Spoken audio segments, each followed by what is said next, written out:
G'day trendsetters, Aussie Mike James here. Today I'm going to talk to you about boxing gloves, because now as COVID-19 hopefully starts to leave our life, hopefully, a lot of us will be coming back to exercise programs and specifically our boxing program.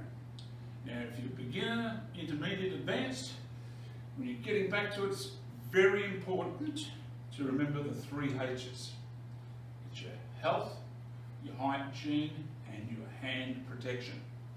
I'm going to focus on beginning to intermediate boxers here, and also for my clients in the Parkinson's community, specifically at the Virginian Physical Therapy Unit at the Virginian Residences in Fairfax, the Parkinson's community, who get a lot of benefit from the boxing program. Now, in terms of boxing gloves, previous classes prior to COVID-19, the traditional scenario, and I can tell you that because I ran boxing classes for many, many years here and in Australia, you would come in, if you're a beginner, it's a little box, there's a bunch of sweaty boxing gloves, you'd get them out there, see what fitted into your hands, and then you'd start punching away.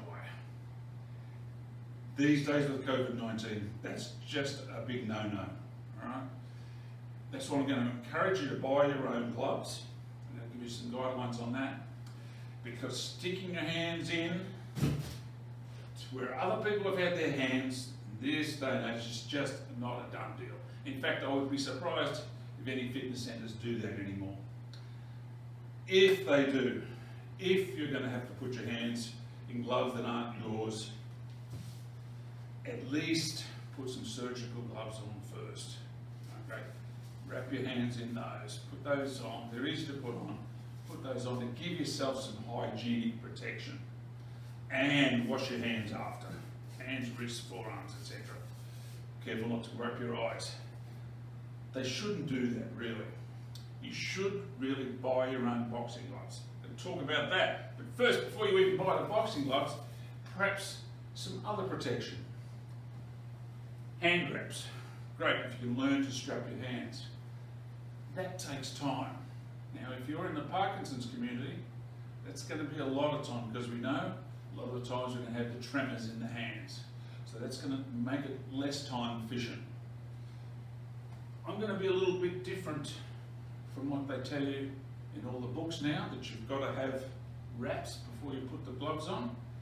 These days if you buy good enough boxing gloves, and you're only doing it in a beginning program, beginning through intermediate, maybe even through to advanced, and you're not sparring, you're not hitting 100-pound bags or a lot of pad work, the gloves are good enough to protect you, especially if they've got good thumb and wrist protection and hand protection. If you really want to give yourself some protection though, and it's a good idea, not saying that these are bad, don't get me wrong, not a bad idea to wrap your hands, but we're talking about time efficiency here. An easy alternative are these gel weight training gloves.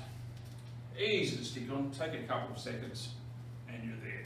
And they provide you with nice protection, and that's easier for folks, say in the Parkinson's community, who may have some difficulty with tremors in the hands. Now as for the boxing gloves, firstly, think about time efficiency again, the Velcro strap. You don't want to be going lacing up gloves. Now you're looking specifically for bag gloves, not sparring gloves, okay? And you're looking for good wrist protection, good thumb protection. Now the thumb should be almost interwoven to your fist there, or the top part of the glove.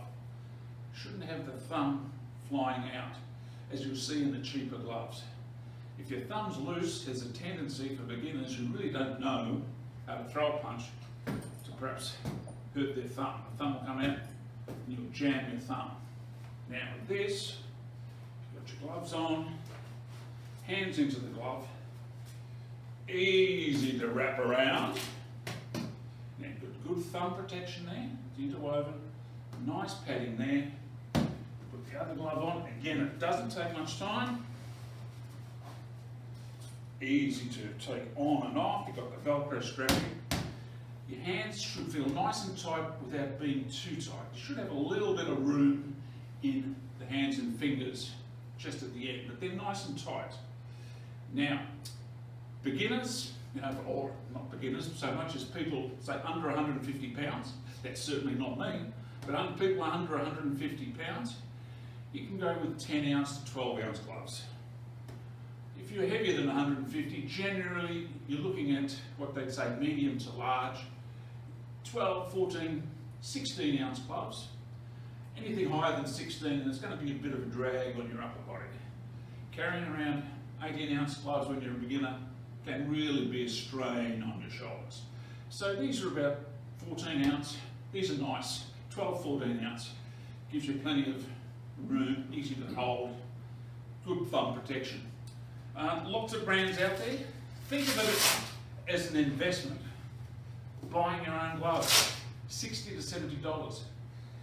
It's like buying your own running shoes for your hygiene, your hand protection and your overall health. Lots of good brands out there. I like the Ringside Super Bag gloves. Titan's another good brand. Everlast is another good brand.